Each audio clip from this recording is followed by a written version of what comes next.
Bu da axırı. Adətən qəhrəmanlardan bəhs edən filmlər sonunda qəhrəmanın ölümü ilə bitir. Bizim futbol qəhrəmanımız Qarabağda ötən gecə Avropa səhnəsində öldü. Həmişəlik yox, bu sezonluq. Qarabağın qəhrəmanlıq etdiyini, boyundan yox, Azərbaycan futbolunun səviyyəsindən çox yuxarı tullandığını futbolu anlayan, vicdanı, dürüstlüyü olan hər kəs bilir. Hələ də bunu anlamayanlara isə deyək ki, Qarabağ Azərbaycan futbolunun tarixində ilk dəfə Çempionlar Liqası kimi turnirdə bu mərhələyə gəlib çıxan tək klubdur. 16-da bir final bir yana, liqanın əsas mərhələsinin qapısından cəmi ikinci dəfədir içəri keçmişik və hər ikisini də Qarabağ bacarıb. İndi də gələk Qarabağın ölüm səhnəsinə. Ləqəbi saxsağan olub özünü qartal kimi aparan Newcastle-la qarşılaşmaya. Çempionlar Liqasının play-off mərhələsi elə bir səviyyədir ki, burada istənilən nəticə, gözlənilməz darmadağınlar qeydə alınır. Bir gün əvvəl Juventusun İstanbulda darmadağını, ötən gecə Bodo Glimt'in özündən hər mənada böyük Interə dərs keçməsi, elə həmin Interin ötən mayda, finalda, Çempionlar Liqasının finalında Paris Saint-Germainə 0-5 uduzması. Bir turnirin ki finalında Inter kimi nəhəng 5 cavabsız golla uzursa, Qarabağ kimi buralara yad bir klubun 16-da bir finalda qapısında 6 gol görməsi dünyanın 8-ci möcüzəsi deyil. Biz, azarkeş, media, Qarabağ sevərlər Qurban Qurbanovun komandasını çox şişirdə, ondan mümkün olandan artığını gözləyə bilərik. Amma reallıq odur ki, gücümüz buraya qədər çatdı. Newcastle Premier Liqanın top klublarından deyil. Heyətində Avropada, dünyada adından söz etdirən ulduz futbolçu da yoxdur. Heyətlərində ən məşhur ad 35 yaşlı Trippier'dir ki, onun da son istifadə müddəti bugün sabah başa çatır. Amma Premier Liqanın bu ortabab komandası Qarabağa elə bir sürət təklif etdi ki, bizim komanda başını itirdi, nəfəs belə ala bilmədi. İlk dəqiqələrdən ola bilər futbolçularımız çox böyük zərbə alınır. İlk gol, sonra ikinci gol, sonra penalti ola bilər. Tam biraz boks dilinə desək nakauta düşdülər və özlərini ələ ala bilmədilər. Bu cür rəqiblər əlaqədə İngiltərə komandaları daha aqressiv, daha aktiv olurlar. Bəzən futbolçularımızın belə deyək də qərar verilməsində biraz gecikmələr olurdu. İmkan vermədilər ki, vaxtında düzgün düşünsünlər. Qarşımızda yenə deyirəm ki, qarşındakını bağışlamayan bir rəqib var.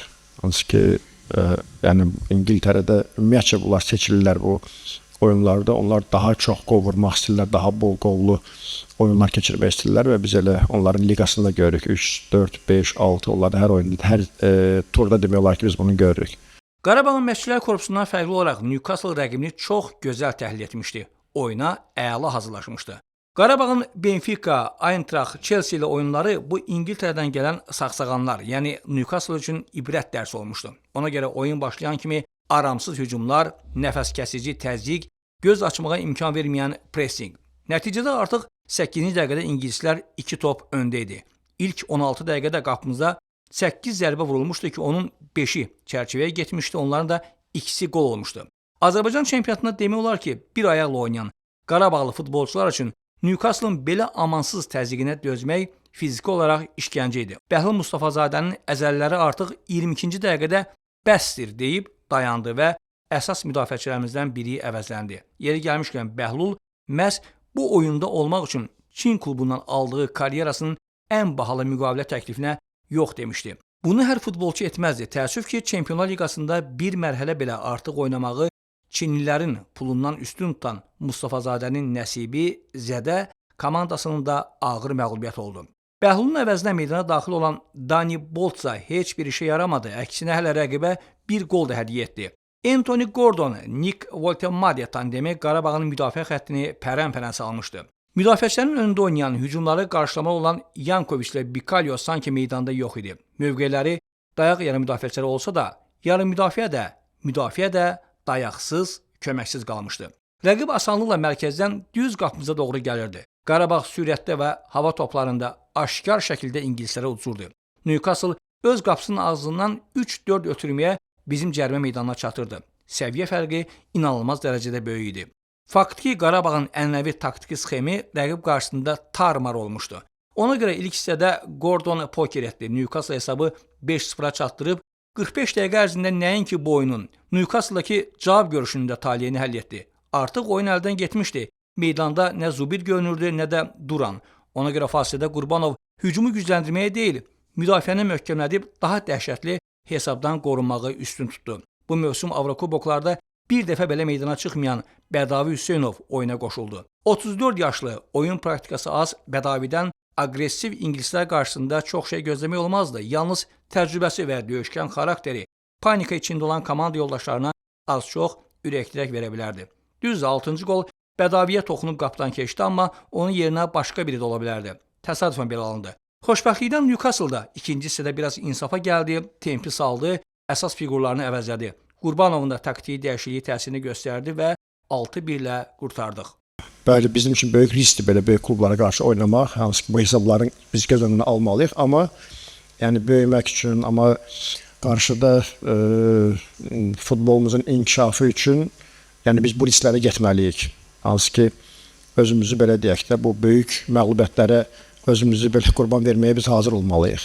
Ona görə yəni belə bunlar olmasa biz elə 2 tur əvvəl, 3 tur əvvəl məğlub olaq, sonra deyək ki, böyük komandalara qarşı oynamadıq. Bunun sadəcə işimizdə, futbolda, peşəmizdə vaxt keçirmək kimi bir şey olacaq. Bugün mən inanın ki, bunun tam şahidi oldum. Nəyə görə?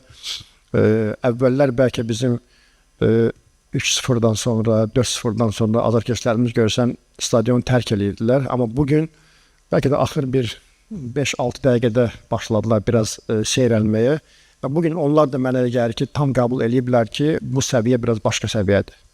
Amma onlar özlərini belə deyək də bizim yanımızda olmağı göstərdilər. Onlar o böyük futbolu sona kimi izləməyi bacardılar. Yəni hamımız üçün böyük bir məncə təcrübə oldu və bir daha elə azarkeşlərimə təşəkkür eləmək istəyirəm ki, yəni həqiqətən yəni bugün də möhtəşəm idilər və boşlarımın yanında olduqları üçün də hər birə təşəkkür edirəm. Düzdür, hələ qarşıda cavab oyunu var, amma bu sadəcə Newcastle-a turist səfərə kimi bir gediş olacaq. Artıq bu möhtəşəm Avrokubok mövsümü ilə vidalaşıb yeni sezona baxmalıyıq. Ötən axşam həm də Ramazan ayının başlanması ilə əlaqədar niyyət axşamı idi. Futbolla, Çempionlar Liqası ilə bağlı niyyət və dualarımız qəbul olunmadı. Amma futboldan daha ümdə, daha həyati məsələlər var. Onlarla bağlı bütün niyyət və dualarınızı Allah qəbul etsin. Ramazan ayınız mübarək. İlkin Fikrətoğlu, xüsusi olaraq Sport Info TV üçün.